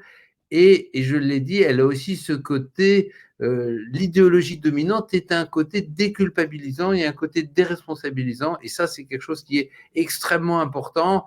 Et c'est pas de votre faute. Allez, maintenant, c'est la faute des Russes. Avant, c'était la faute du réchauffement planétaire. Après, c'était la faute de la crise. Comme disait Coluche, c'est la faute de la crise. Voilà. Bien. Moi, je vous propose, nous sommes à bientôt 1h30, que chacun fasse un petit mot de conclusion sur ce débat tout à fait passionnant que nous avons ce soir entre la cause et le déclencheur. Qu'est-ce qui veut commencer? Oh, peu importe. Moi, je trouve ça très intéressant. Alors, on va laisser parler Hélène en premier. Vas-y, Hélène. Oui, non, c'était juste, je pense qu'il faut un peu clore le débat, le laisser refroidir, juste pour annoncer aux gens qui ne l'auraient pas remarqué que la FDA vient d'approuver les vaccins pour les bébés de 6 mois à 5 ans.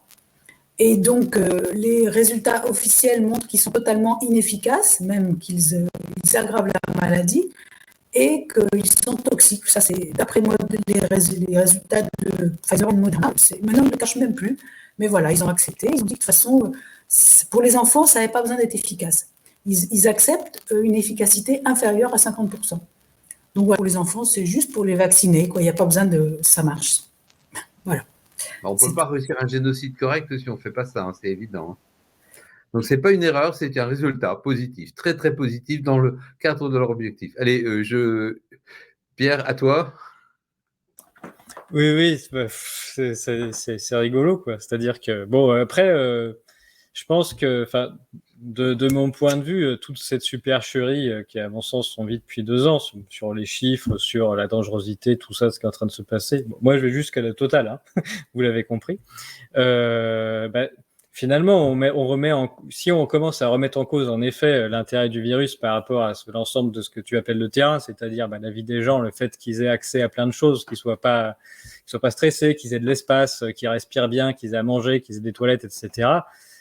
Finalement, on commence à se dire que de toute façon, tout ce qu'on appelle vaccination depuis le début, est-ce que c'est autre chose qu'un espèce de rite initiatique dans la vie où, voilà, avant, on avait, nous les garçons, on avait droit à la circoncision obligatoire, puis on a finalement remplacé ça par un autre système initiatique où on fait partie de la société à condition qu'on reçoive nos piqûres comme il faut. Voilà, on en est là de ce que les Américains prouvent, puisqu'ils arrivent jusqu'au point. Jusqu'ici, on avait quand même certes des études bidons, mais au moins des études qui justifiaient des chiffres où il y avait des surenchères d'efficacité. Bon, maintenant, on s'en branle, si je puis dire. De toute façon, on assume le fait que faut piquer pour piquer, parce que c'est comme ça qu'on devient un vrai bon petit citoyen. Donc voilà, finalement, c'est l'aboutissement d'une démarche où on finit par assumer que tout ça, c'est pour être intronisé en société par une piqûre dans la fesse ou dans le bras. Oui, c'est la fameuse phrase adulte, majeur et vacciné. Et voilà. Bien, alors, effectivement, là, on est effectivement encore une fois au cœur de la problématique. Souvenez-vous que après les deuxièmes tour des élections législatives, Manu nous prépare la remise en place du pass vaccinal, du pass sanitaire pour encore 1 an ou 2. Il attend d'avoir une majorité. Donc, si vous voulez absolument avoir un nouveau pass vaccinal, si vous voulez absolument prendre la 3e, 4e, 5e, 23e dose, 47e dose, eh bien, il faut absolument voter pour Manu. Et comme ça, vous serez sûr d'avoir toutes vos doses. Maintenant, si vous considérez que ça suffit, il faudrait peut-être faire d'autres choix. Prenez vos responsabilités. Voilà. Alors, l'Union européenne va aussi voter. Alors, vous savez qu'il y a eu un vote qui autorise la Commission à délibérer sur ça sans vote. Je ne sais pas si vous avez repéré cette loi.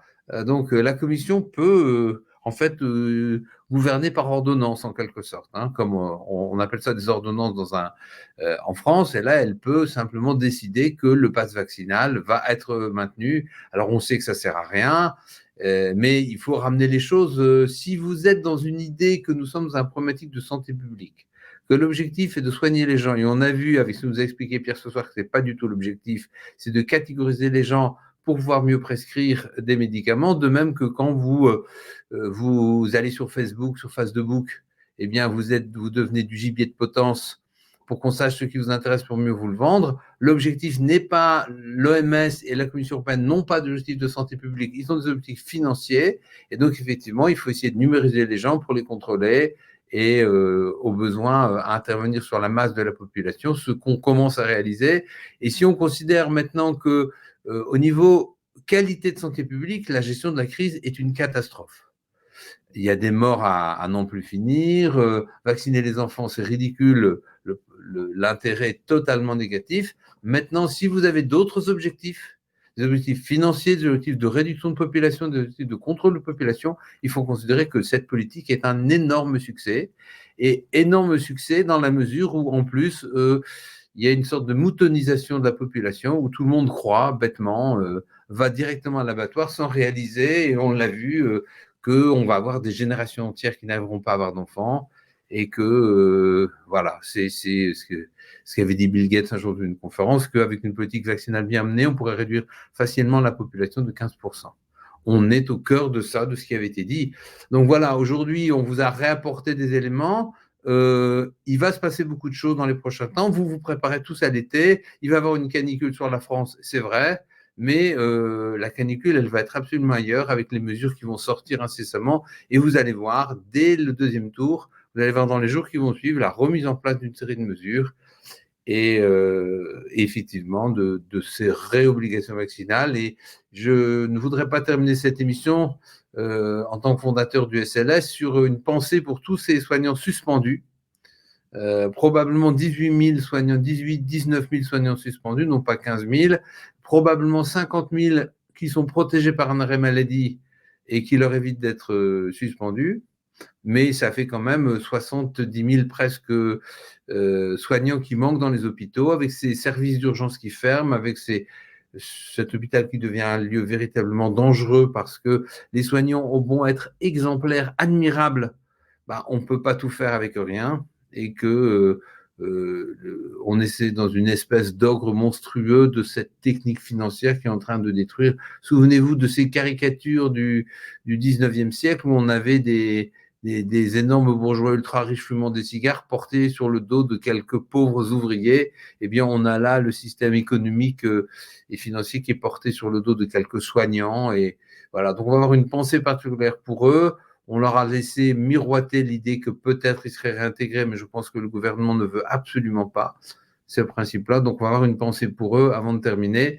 Et on sera là la semaine prochaine. Je ne serai pas là la semaine prochaine exceptionnellement, mais la semaine prochaine, nous aurons d'autres conférences, d'autres informations, et vous pourrez tous, en nous suivant régulièrement, avoir des informations objectives. Et vous avez vu, ce soir, on a eu un véritable débat scientifique dans une sorte de contradiction féconde, très très intéressante, comme on devrait en avoir beaucoup plus, et parce que la vérité s'est faite de plusieurs... vous savez, chez les soufis, on dit la vérité est un miroir brisé, chacun en a un petit morceau.